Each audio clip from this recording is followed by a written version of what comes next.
Voilà plus d'un an maintenant que je suis tombé amoureux d'un webtoon, et quelle ne fut pas ma surprise quand j'ai vu que celui-ci allait être enfin adapté en animé.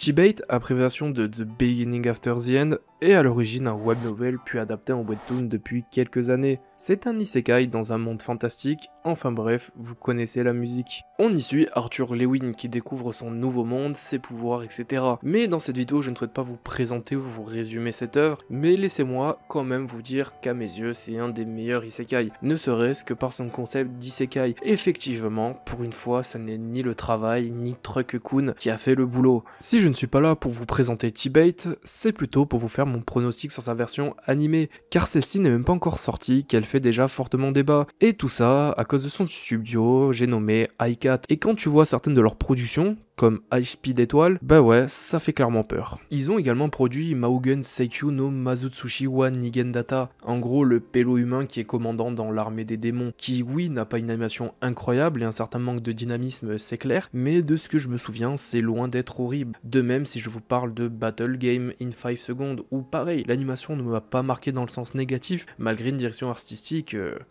style anime 2015.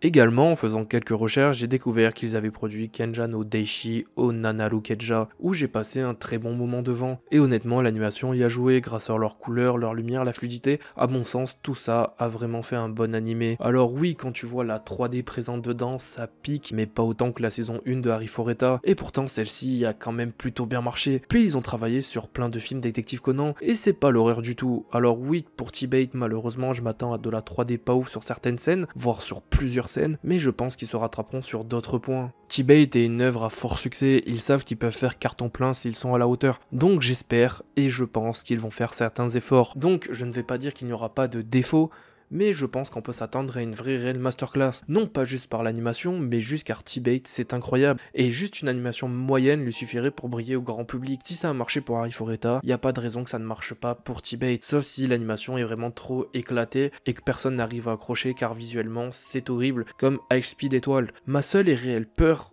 pour être honnête, c'est qu'il tire en longueur les épisodes et que ça casse tout le dynamisme de T-Bait, qui dans le webtoon, sa fluidité, c'est un de ses points forts. Après, pour être honnête, peut-être que je ne suis pas la personne la plus objective car je suis un grand fan de T-Bait et que vraiment j'espère qu'un maximum de gens vont apprécier l'animé pour avoir une suite, une saison 2, une saison 3, etc. Mais également parce que je suis pas une personne très exigeante sur l'animation, je suis très bon public, j'ai apprécié plein d'animés qui n'ont pas forcément une très bonne animation, ce n'est pas forcément la chose sur laquelle je m'attarde le plus si c'est pas horrible. D'ailleurs, pour la petite info, Keitaro Motanaga, le réalisateur comme certains le savent de Data Live, c'est lui qui va s'occuper de T-Bait. Mais savez-vous que c'était également lui qui avait réalisé School Days? Que ça soit un bon ou un mauvais signe, j'en sais rien, mais j'espère sincèrement qu'on aura une bonne surprise. D'ailleurs, je vous ai parlé uniquement de l'animation, mais bien évidemment qu'il n'y a pas que l'animation qui rentre en compte pour un bon animé. Les OST, les seiyuu, les effets, les SFX, etc. ont également un rôle très important. Pour conclure cette vidéo, sachez qu'en description, je vous mets un lien d'un fandom T-Bait,